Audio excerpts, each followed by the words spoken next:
BBA, BCA, BCom computer కోర్సులో 100% placement లభించే ఏకైక డిగ్రీ కాలేజ్ కూకట్పల్లిలోని ఐక్రియేట్ డిగ్రీ కాలేజ్. ప్రస్తుతం జరుగుతున్న ఏపీ అసెంబ్లీ సమావేశాలకు వైసీపీ దూరమైనట్టే కనిపిస్తోంది. సోమవారం వైసీపీ అధినేత మాజీ సీఎం జగన్మోహన్ రెడ్డి తన సభ్యులతో కలిసి సభకు హాజరై అనంతరం వాకౌట్ చేశారు.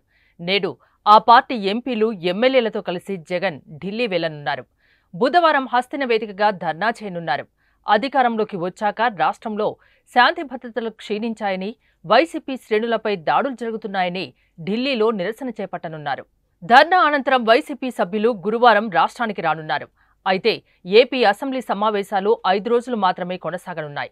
ఈ నెల 26వ తేదీ వరకు సమావేశాలు నిర్వహిస్తారు. దీంతో జగన్తో పాటు వైసీపీ సభ్యులు సభకు హాజరయ్యే అవకాశం లేదని ఆ పార్టీ వర్గాలు చెబుతున్నాయి.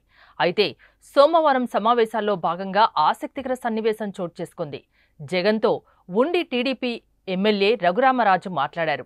ప్రతిరోజు అసెంబ్లీకి రావాలని జగన్కు చెప్పారు. దీనికి సమాధానంగా జగన్ మాట్లాడుతూ, రోజూ అసెంబ్లీకి వస్తాను, మీరే చూస్తారని అన్నారు.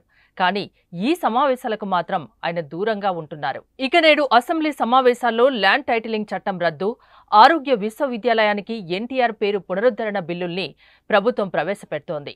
బుధ, గురు, శుక్రవారాల్లో శాంతి భద్రతలు, పరిశ్రమలు, రాష్ట్ర ఆర్థిక పరిస్థితిపై 3 శ్వేతపత్రాల్ని ప్రవేశపెట్టి వాటిపై చర్చించనున్నారు. శుక్రవారంతో శాసనసభ సమావేశాలు ముగుస్తాయి.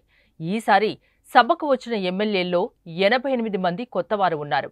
వారికి అసెంబ్లీ వ్యవహారాలు, రాజ్యాంగ అంశాలపై త్వరలో శిక్షణనివ్వాలని నిర్ణయించినట్టు స్పీకర్ అయ్యన్న పాత్రుడు తెలిపారు. దీనికి లోక్సభ స్పీకర్ ఓం బిర్లాను ఆహ్వానించాలని ముఖ్యమంత్రి సూచించారు. మాజీ ఉపరాష్ట్రపతి వెంకయ్య నాయుడు తదితర ప్రముఖుల్ని కూడా ఆహ్వానించాలని భావిస్తున్నట్టు వివరించారు.